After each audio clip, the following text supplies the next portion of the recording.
Okay, this is section 8.4, and in section 8.4 we're going to discuss some new formulas for finding the area of a triangle. The one that you are most familiar with is when you have, the one that you're probably most familiar with is when you have a base and then an altitude that comes down at a 90-degree angle, which is what an altitude is, also known as the height. So in this case, you would just go 1/2 base times height. And that is the one that students are most familiar with by the time they come into trig. But there are two additional formulas that we're going to be introduced to in this section. That's basically all this section is about, using those other two formulas. So if all you have is three sides of a triangle, A, B, and C, and you don't know any of the angles at all, you're going to use what's called Heron's formula. You're going to do a semi-perimeter first. That's what S stands for. And just like perimeter, you're going to add up the three sides that you're given, A, B, and C. Remember, in this case, you're not going to have any angles. So you'll add up the three sides, but you'll cut it in half for the semi-perimeter. Then that semi-perimeter is going to be used 4 different times underneath to get the final area answer. Okay, it'll be used all by itself up here in the front. Then it'll be used where you will subtract. These are all factors that are going to be multiplied together. They're all going to be numbers. So once you find that semi-perimeter, it's going to be used as a factor by itself. Then it's going to be used in a factor where you're subtracting side A from it. Then it's going to be used in another factor where you're subtracting B from that semi-perimeter. And then finally, it'll be used in that fourth and final factor where you're subtracting side C from the semi-perimeter. So that semi-perimeter gets used over and over again as factors that will all be multiplied together, and then you'll take the square root. Very simple. Okay, if you do happen to be given a side angle side arrangement of information, okay, that means two sides and an angle in between the two sides. If you're given that, then you're going to be using the two sides multiplied together, and you can write it 3 different ways. I mean, I would just memorize that you are multiplying the two sides together, cutting that in half, and ending that product with the sign of the angle that's in between the two sides. That's what all of these mean. You're multiplying the two sides together but cutting it in half, so you can put a 0.5 out there or a 1/2, and then ending it with the sign of the angle that'll be in between the two sides. And those are the two formulas for this section. So going to the problems, this first one from my math lab, problem number 1, says the area K, they're just calling area K, of a triangle who has a base of B and whose altitude is H. I already pointed that out to you. I even drew a picture of it right here. So when you have a base of B and an altitude called H, this would be your formula. They just happen to be calling area K instead of A. Half base times height for this particular answer here. Okay, let's see which one that is. Oh, it's the very first, height for area K. So that's choice A. 2, if sides A and B and an included angle C, and you can draw a picture if you want. Let's say you had a triangle like this, ABC. Called side B, this would be called side A, this would be called side C. So what they're saying is if you have two sides, A and B, maybe you want to put a mark there and there, and the included angle C, see how it's wedged in between those two sides? This is called a side angle side arrangement. And whenever that's the case, the area can be found by multiplying these two sides together but cutting it in half and finishing the product with the sign of the included angle. Okay, so that would be this one right here. Then When you go to number 3, it says complete the sentence below. The area, again, they're calling area. They're using the letter K for area. So the area K of a triangle with sides A, B, and C. They don't mention anything about angles here. And they're trying to get you to recognize that you'd be using, when you're given sides A, B, and C, but no angles, you're going to be using Heron's formula. And that formula involves the semi-perimeter that I just discussed. So the area of sides A, B, and C where the semi-perimeter, and they ask you what the semi-perimeter is for part 2 of the question. So that would be all 3 sides added together and cut in half. That's your semi-perimeter. And then that actual Heron's formula, which is what they're asking you in part 1 of this question, it would be, let's make sure this is right, take away side A, semi-perimeter, take away, so that would be this one right here. Okay. For question 4, select the correct choice that completes the sentence below. Heron's formula is used to find the area when you are given 3 sides. Side, side, side.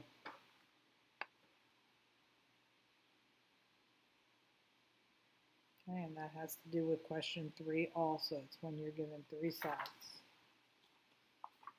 Okay, then let's go to, there's hardly any problems in this section, so that's nice. So problem number 5, you are given a side angle side arrangement here. And so area, that's when you can use this very short little formula where you go, the area is 1/2 of these sides multiplied together times the sine of the included angle.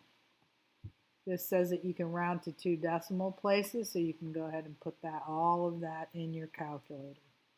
So 0.5 times 3 times 6, I put them in backwards, times, but that's okay, sine of 60, close that up. So 0.5 times 3 times 6 times sine of 60, and you get 7.79. This says round to 2 decimal places, so 7.79 for that answer. See? Super simple. Okay, you're just multiplying 1/2 times 3 times 6, doesn't matter which of those you put in first, times sine of 60. You can put that in any order. Okay, for this next problem, same thing. You're given a side, and an angle right in between them. And so because you're given side, angle, side again, you can use this formula that we just used in problem 5. So it's 1/2 times 3 times 7 times the sine of 100.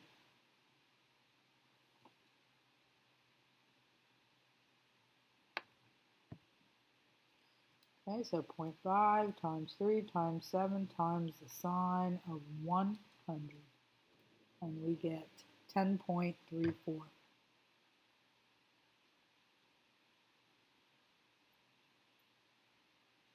Okay, moving to number 7. In number 7, notice that you don't have any angles whatsoever, and instead all you have are 3 sides. So in this case, you're going to have to use Heron's formula. Heron's formula begins with you finding the semi-perimeter. Semi-perimeter is just 1/2 of all 3 sides added together. So add them in any order you want. 4 plus 2 plus 3, which is 1/2 of, in this case, 1/2 of 9, which is 4.5. Then that semi-perimeter is going to be used with side A, side B, and side C, and also by itself. So the area, don't skip steps, there's too many numbers. It's the S is going to be used by itself up front here. Then you're going to use it with each side one at a time. It doesn't really matter which one you use first or second or third. then subtract one of the other sides, then subtract the third side. And all of these form factors underneath the radical. None of them should be negative or something went wrong when you did the semi-perimeter. So continuing with this, this will be 4.5. Better get single numbers. 2.5 in the second parenthesis, 1.5 or 2.5 in the first parenthesis, 1.5 in the second one, and then 4.5 minus 4 would just be 0.5. Okay, once you have all single numbers, then go ahead and put that into the calculator, getting the product, then taking the square root. Okay, so 4.5 times 2.5 times 1.5 times 0.5. And then go second square root, second answer. Okay, and I got, round to 2 decimal places, 2.90 for the area of that triangle.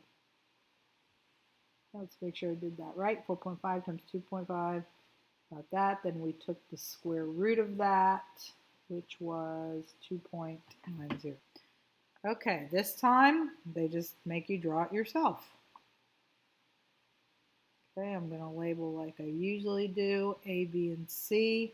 Side B is across from angle B, and they gave that to C would be down here, which is 5, and then A is 80 degrees.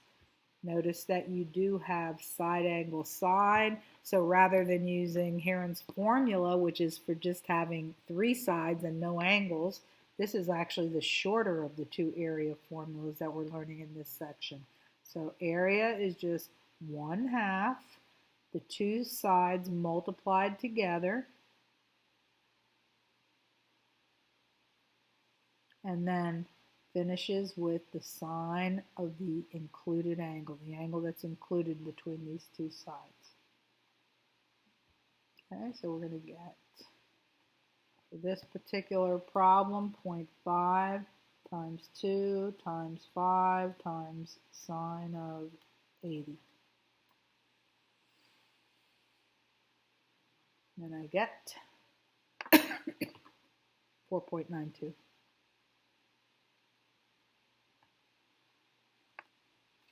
Okay, let's see, number 10, this might be the last one. Nope.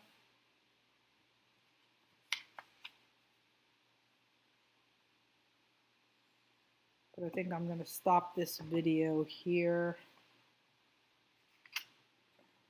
just because I have to right now. Let me finish with number 10 and then I'll put the last 2 in a separate video.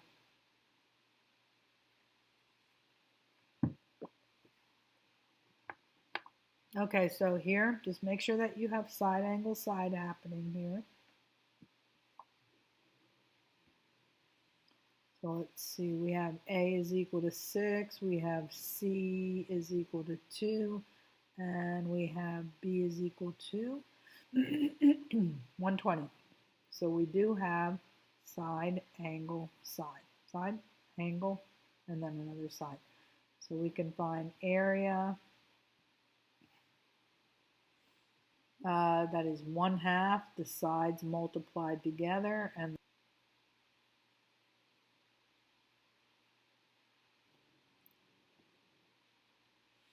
again we're rounding to 2 decimal places. So 0.5 times 6 is 2 times sine of 120. Close that up, and we get 5.20. 5.19, but we're rounding up, so 5.20. I don't know if I will have enough time to do this in this particular video. Let's see.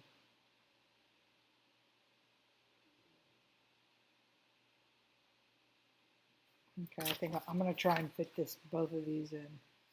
I'm on a little time crunch here. Okay, find the area of the segment shaded in blue. So you can't see the blue color, obviously, but it's all of that. You want to find the area of that. Whose radius is 4. They've already put the radius in there. Formed by a central angle of 65 degrees. Hint, subtract the area of the triangle from the area of the sector to obtain the area of the segment. So, area of a sector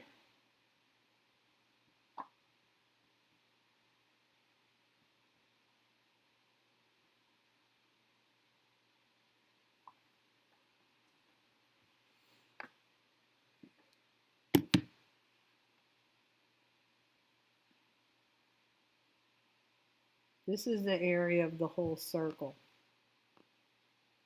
Okay, and then it'll be the fractional portion of that circle that you are looking for. So sometimes you're looking for 1/4 of the circle, sometimes you're looking for half of the circle, sometimes you're looking for 1/3 of it, but you're going to have the fractional portion of the circle. So let me demonstrate how that would be found. Okay, and a sector, if you don't have a visual on that, it just looks like a piece of slice of pizza. Like in this picture that you see right here. Notice that from here to here, that looks like a piece of pie if you were ignoring that little segment that we're going after. So let me just clean up here. Okay, it's 65 degrees right in there at the center. There's my little piece of pizza pie, and I'm looking for the area of all of this sector. They gave you a hint on how to do this, that you should find the area of the sector first, and then you can subtract that from the entire area of the circle. So I'm going to find the area of the sector first.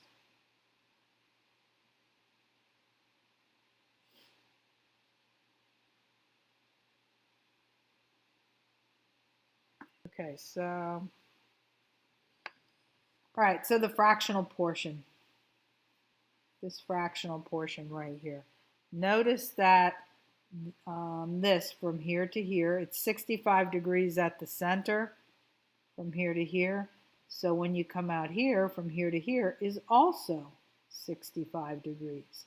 What portion of the circle is that? Well, isn't it true that there are 360 degrees in the circle? So if you wanted to do the fractional portion, it really doesn't matter if you do it first or last.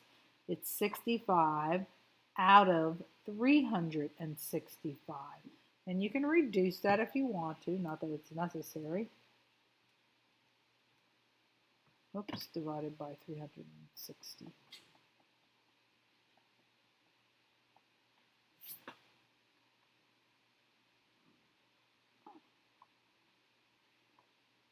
Okay, so our fractional portion is that this is 65 degrees out of a total of 360 degrees. And then we're going to multiply by pi r squared. And as I said, you can reduce this if you want to. And the radius was 4.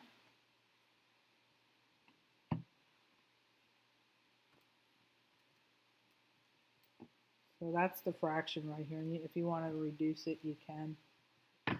But that doesn't really do anything for you as far as calculating the final answer. I would just put the whole thing in there at one time. Okay, so I reduced this, but again, you don't need to do that. Times pi times 16. 4 squared is the 16 right there. Area of the sector, this thing that looks like a piece of pizza pie. So this will be equal to 13 times pi times 16 divided by 72. Only 72 is your divisor. So 13 times second function pi times 6 divided by 72. That gives you 9.0757. Okay, we're going to leave that there. Then again, you can look at this picture again. So if you have the area of this piece of pie that goes all the way out to the edge of the circle. But then you remove the area of the triangle, then you could be left with just this piece right here, which is actually the final area that we're going for. So now I'm going to do the area of the triangle. And that would bring into play what we just learned, where we have two sides and an included angle. Because if this radius is 4, so is this. So you actually have a side, and an included angle. And we just went through several problems where if you have side angle side, you can find the area of this triangle, and that is going by this hint that they gave us here. So subtract the area of the triangle, which is what I'm doing right now. And I'm using this brand new formula that we've learned in this section, that it goes 1/2 the two sides multiplied together times sine of the included angle. It's just that this is a multi-step problem, but again, they were nice enough to give you a hint of how to do it. So this would be 0.5 times 16 times sine of 65 degrees. So that would be 7.25046. Okay, that's one part of the answer. And they said from the that you could take the triangle away from the area of the sector. So I'm going to use my two answers here. I had the area of the sector, and then now applying the hint that they gave us, although you can see it right here in the picture, that if you go all the way to the end, that includes everything all the way to the end, but then remove this white triangle right here, and you'll be left with that little fringe, which is what you're trying to actually find the area of. So continuing with this hint, they said take the area of the entire sector and minus the area of the triangle to get the area of the segment that you're. Okay, so we already have the area of the sector. It was 9.0757. We have the area of the triangle, which is 7.25046, and that's going to give us the area of the segment that we're going after. So now just finally subtract. More multi-step problems. So this is going to be 9.0757, 9.0757 minus 7.25046.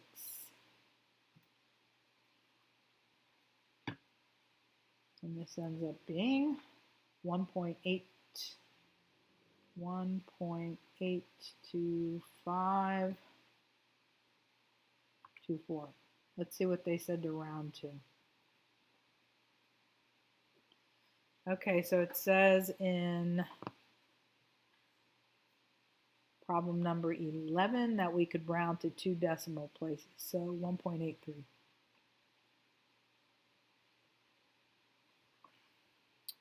Okay, so that completes number 11. Then for number 12, there's one more problem here, but again, you see that it's all 3 sides, no need to draw it, because whenever you have 3 sides and no angles, you have to use that long Heron's formula. So this was the work for number 11, and then I'll do the work for number 12 down here. Okay, so you have sides 13, 15, and 18. So if you were going to find the semi-perimeter, it would just be 1/2 of 13 plus 15 plus 18.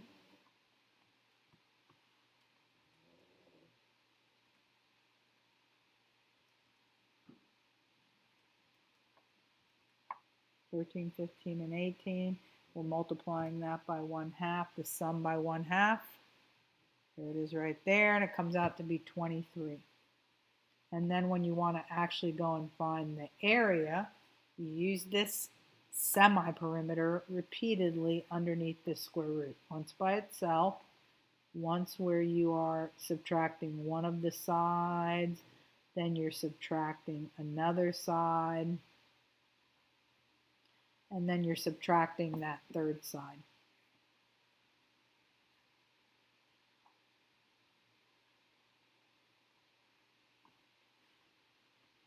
Okay, and you might want to get single numbers here before putting it in because it's kind of miserable to put it in with all these parentheses. So if you went 23 minus 15, that would be 8. If you went 23 minus 18, that would be 5. Okay, that'll be a little bit easier to plug into the calculator. So just 23 times 10 times 8 times 5, that's everything underneath the radical. And then take the square root. So second square root and then 92, you'll get 95.9166, and then they said that you can round to 2 decimal places. So that would be 95.92.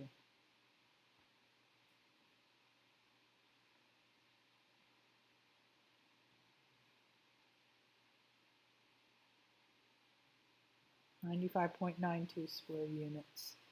Okay, and that finishes section 8.4 and actually completes the entire chapter. Chapter 8 is very short.